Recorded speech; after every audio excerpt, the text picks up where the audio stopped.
So, good evening, everyone. This is Anush Kansraj here to present a project on exploratory data analysis, that is COVID timeline analysis, as part of my project for the Sparks Foundation internship.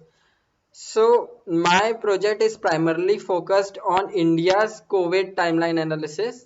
I'll present some stats and show you my analysis based on Power BI software.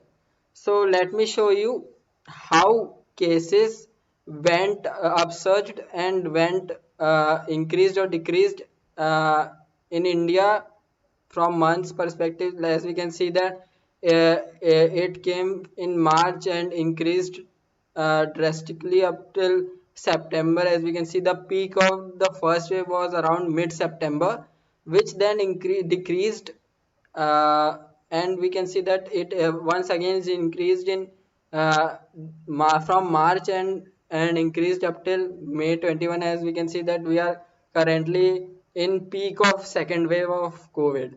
So the this timeline shows how cases increase or decrease in India. Here we can see how death toll increased or decreased in India in the respective months. As we can see that again, the in September it was at its peak for first wave, and then we can see the peak once again in May 2021 as COVID second wave came in India. So this shows us how many in the information card shows us how many total cases of India are there up till 11th May 2021. Here we can see total number of deaths in India, the population as registered in the data set. Now we can see the funnel chart for new cases. As we can see that in 2020 March it uh, went up to 1394. In February it was only 2. As we can see that how it increased, and in the first wave the peak was at 2020 September. Now we can see that in 2021 April the cases increased up to 625% from 2021 March. So the second wave's peak is in 2021 April. Here we can see new cases by year and month. So each part of this donut chart represents how many cases came in that respective month. Like in we can see that in April 2021, the number of cases was around 29.75% of the whole, which is quite a huge number. We can see mortality rate, that is total number of deaths against total number of cases. So it was around 254k, and the total number of cases were 23340,938. So here I have presented a table which shows us how how cases increase, deaths increase. The overall sheet becomes according to that month, that respective month. As you can see that in July total number of cases was this, total deaths was this. In December we can see how it went, how it was going down, the total number of cases were going down, and again we can see that in 2021 April it increased drastically. So that was my first sheet on cases and deaths in India. Now let me show you testing in India. So this graph shows us the relationship between new tests and new cases. So these were the number of cases. The light blue line shows us the number of cases that uh, went by, that were done on that particular day, and the total number of cases, that is positive cases, that came on that day. So we can find out the positivity ratio based on these data for that respective date. Like we can see for 19 February the total number of tests was around 7,71,000 and total number of cases were 13,993. Similarly, we here have new cases per million by date. So this shows us how many cases per million came on the one single day. This bar graph shows us. So we can see like in 16 April 2021, the total number of cases per million were 170.07. that is a average value we can say. So new test per thousand by date is how many testing were done per thousand people on a single day in India. So we can see this bar graph, like for example in 25 April 2021 around 1.25 tests were done per thousand people roughly. So this data shows us about new cases per million and new tests per thousands by date.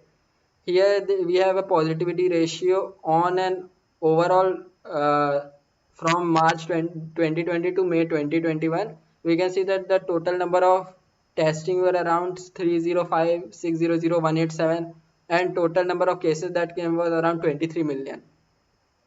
This card shows us the average test it took per case.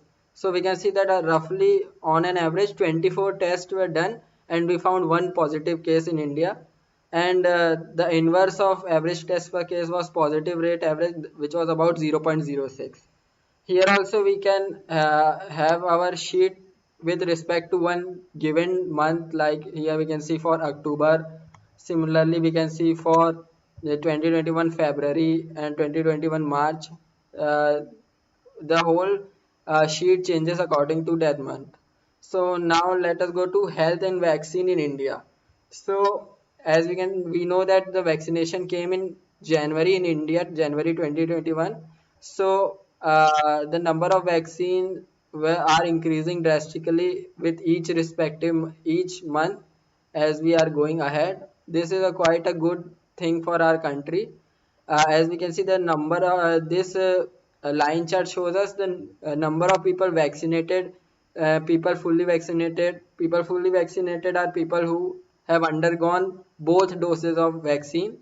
So we can see that number of vaccinated people are increasing drastically in India, and even fully vaccinated, and the new vaccinations per day are also is also being constant, which is quite a good thing for our country.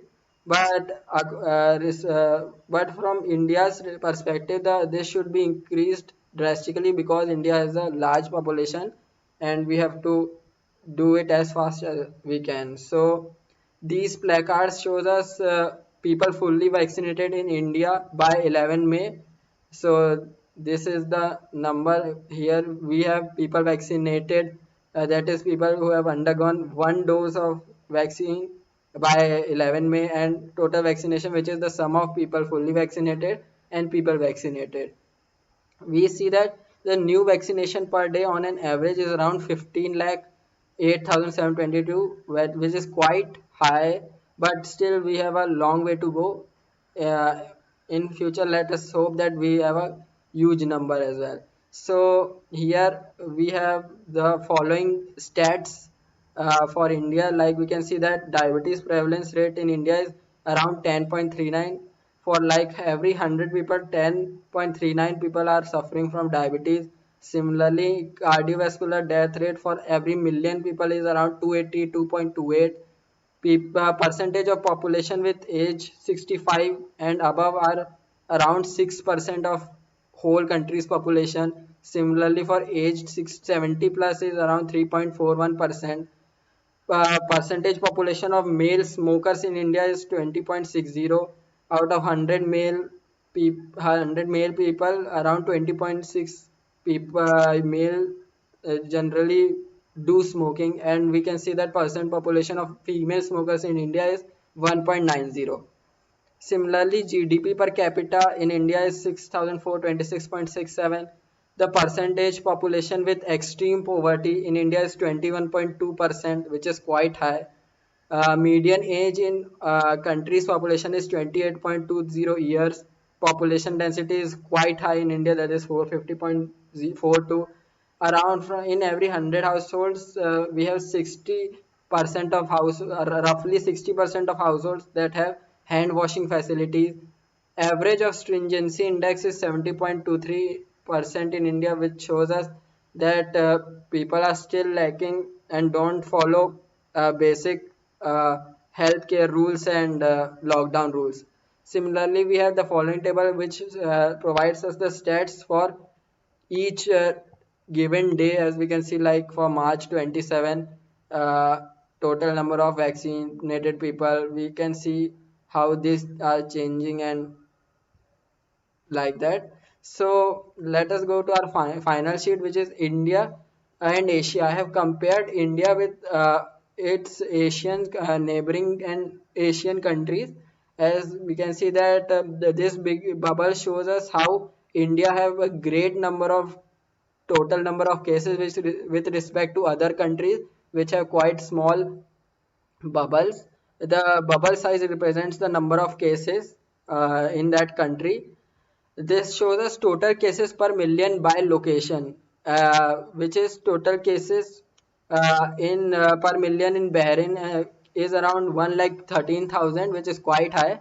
So we have the highest in Bahrain, and we have in India is around 1.4%, which is 16,913 people roughly have positive cases per million in India.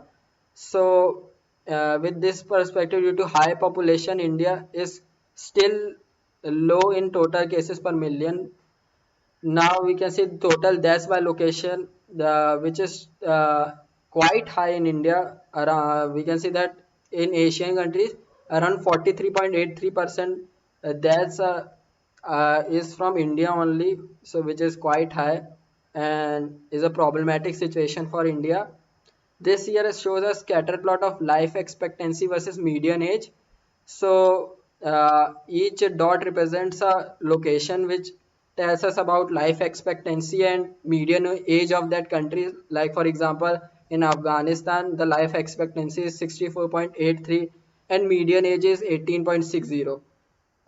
Similarly, in Japan, we have uh, a life expectancy of 84.63 years, whereas median age is 48.20 years. Now, this final tree map diagram shows us GDP per capita by location. So we can see that GDP per capita is highest for Qatar, which is 1,16,935.6, and similarly for other countries in Asia, we have this, and we can see that in India, the average of GDP per capita is around 6,426.67. So this was my complete analysis for India and India's comparison with other Asian countries. Thank you for your patience listening.